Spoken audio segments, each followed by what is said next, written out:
Watchmen, like something. It's a different type of comic. It's a different type of comic book. It's a different type of... It's like comparing Dark Knight to the Avengers. They're two very different. Yeah, they're two very different things, and it's just it's changing gears for me a lot to watch Tintin.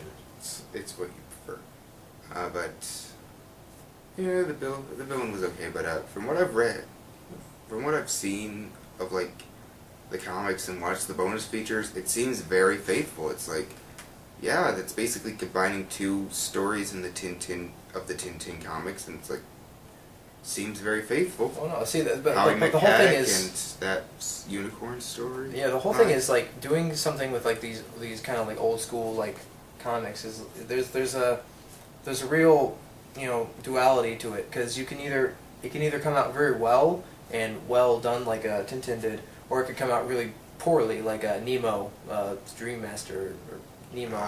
Little Nemo. Yeah, that one. That was a train wreck of a movie. You've seen it? Yes. Ah. It's a train wreck. I've heard some people say they like that one. It's as far as animation goes, it's beautiful movie.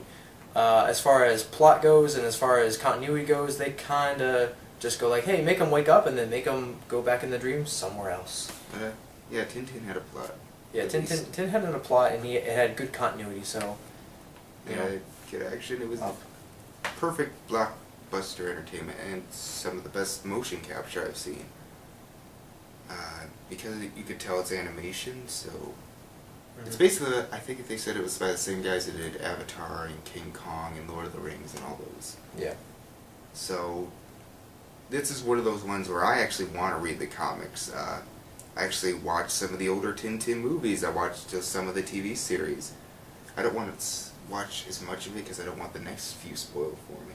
Yeah. Because that was one of the fun of the first Tintin. It's like a movie I actually didn't know what was going to happen. Yeah, because it's bringing something from a previous generation up, and it's fantastic. Yeah. So, number 2. Number 2 on mine is actually, it's pretty weird, but it's KickAss 1 and 2. See, my thing is I love cinematography, and I love watching movies, and I love, you know, viewing the movies from a cinematographical standpoint, seeing like how things are set up, so how the characters did this, how did that, you know, all the setup of the movie. KickAss 1 and 2 were some of the few movies that I actually were able to just watch and not, you know, look at the cinematography or the acting or the setup or anything. I was able to sit there and enjoy the movie. I was, you know, and that's a really rare thing for me. Just the entertainment value was astonishing. It was funny. It was, you know, it was tragic. It was real. Like in the beginning when Dave gets stabbed, that's like, and then hit by a car. I'm like, those were really. It was like funny, but it was also like, it's not like stabbing in like a Kill Bill movie where they stab you and you go, psss. It's a real stab. They stab you and you're like, ugh. You know, it's...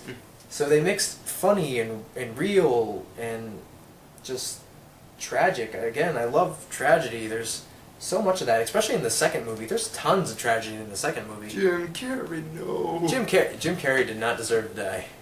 I'm sorry. He's fantastic. At least they didn't kill his dogs. Freaking assholes. They actually commented on that. They're like, should we kill his dog? Like, what are we, monsters? I'm like, good job.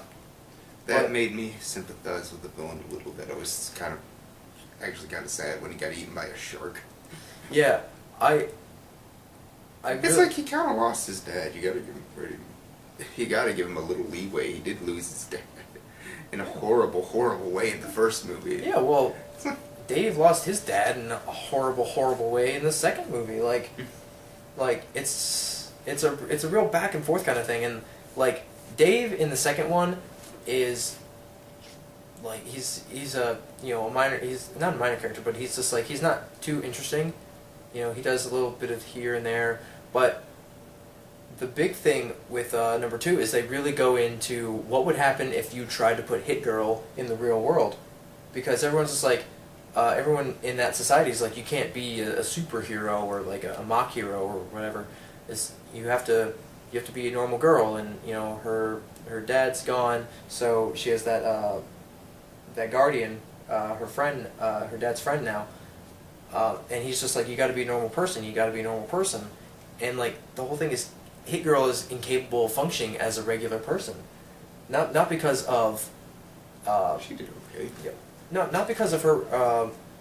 Like who she is, it's just her psychological like inclinations. She can't function as a real person. What did that bitch say? Like all girls, no matter what, always have that sort of have that same thing: love of clothes, love of not One Direction, one thing, boy bands. That was totally One Direction. Yeah, I don't know. I really like the psycho analysis and character development of Hit Girl.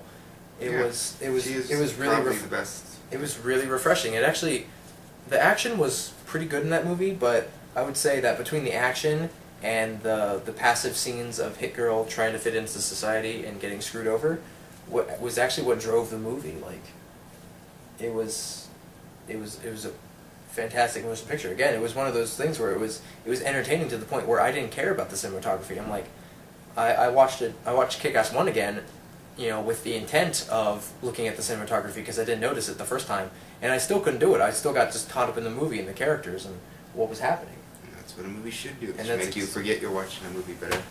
Yeah, I did like them. I didn't love them nearly as much as you did, but when after I watched the second one and I was like, why is this one getting like panned by critics if the first one was not exactly praised, but it got good reviews? And I'm like, I don't really like this any more or less than the first one.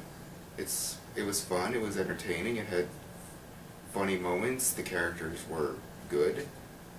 It was both of them were kind of a little rushed in their pacing, like they were clearly trying to get a lot done. Well, the first one was kind of rushed in its pacing. The second one I thought had pretty decent pacing.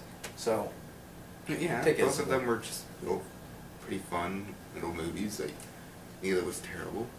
I really enjoyed them. They're, again, it's just like it's just a really rare thing for me to not worry about cinematography and actually watch a movie. So they had to be in high mention, just due to that fact. So, number 2 for you. Number 2 is The Avengers. The Avengers. Because, really, what can you say? What can you fucking say? It is, in terms of just fun comic book movies, like, the Dark Knight trilogy may be, like, the pinnacle of the dark, gritty stuff that comic book movies like being. But The Avengers is the epitome of that fun action blockbuster comic book movies that I really do like. Not to say I don't like those types of movies that are gritty and dark. A lot of them are on my list, like Amazing Spider-Man and the Dark Knight trilogy, and even Iron Man 3 kind of did that. But for me, the best thing a comic book movie can do is be fun, and just getting all these characters with very different personalities, very different mannerisms, and putting them together, just even without the action, was incredibly entertaining. See, and one of the things I liked about the Avengers is it was epic. It was a combining of forces, and it was a big deal. Just like in the comics, when the comics did it, they're like, we're making the Avengers. It's going to have Captain America, and it's going to have Thor. It's going to have the Hulk. It's going to have this person. It's like people were like, wow, these are all people I really like in the same comic book. This is amazing. And it was the same thing with me. Like, oh, Robert Downey Jr., Chris Evans, Bruce Banner. I don't remember who plays Bruce Banner. Mark Ruffalo. Yeah. So it's just like it's all these really A-list actors that they got to play in their own movies are now in this fantastic movie, and I'm just like, wow, these are all things I like. I can't imagine how this would go wrong, and it didn't. It went pretty right. Josh Whedon managed to make it just epic and campy enough. Yeah, it's definitely. It is definitely not like a huge serious movie. I wouldn't call it like super campy, but it is a silly-ish movie. It's not completely straight. I mean, it has straight moments. It has straight moments, but it's not afraid to take itself not seriously when it's called for. And it's one of those movies where I'm like, how the hell are they gonna defeat this guy? Loki was very, very, very intimidating. I'm like, this is actually very genius. And also, Loki is one of those villains where you're just like, if you don't like Thor, you love Loki. Like, yeah, it's like Loki's just do what the girls go crazy over. They don't go crazy over Chris Hemsworth. Why would they do that? They go crazy over freaking Tom Hiddleston. Yeah, because it's just like, he's, again, like, I bring tragedy in. Like, the character of Loki is such a tragic character. It's amazing what they did with him, and Tom Hiddleston plays it beautifully. He's got that, like, I want to be good, but like the world isn't allowing it, so I'm gonna do not that. You know? Much better than Alan Cummings was. Yes, but it's just it was fantastic. It was amazing. He's such a good Loki. He's such a good character. So likable, but also kind of smug that you do want to see him get his comeuppance. Yeah, you're just Like- and then in the end, like, he's not really hurt. He doesn't really get like destroyed or defeated. He's like, okay, come on, Thor, let's go back to Asgard. Ooh. So yeah, it isn't like a brainless movie. It does have some smarts in it. It is, but the reason I like the Avengers is just because it is fun. It never lets up. I hear that Joss Whedon wants to make it a little more story based in the second one. So it's like, if you didn't like the first one because you didn't think it had much of a story, wait for the second one and you'll get. You get all the story. You know? You'll get the story, you'll get the action, so I am actually excited for this quite a bit. Are they going to add any more superheroes? Was it Ant-Man? Is that what they're adding? I don't know. I hope Ant-Man. Ant-Man's awesome. Like, What can he do? he can be an ant. That's Like, it's one of those things where you I love the way you said that.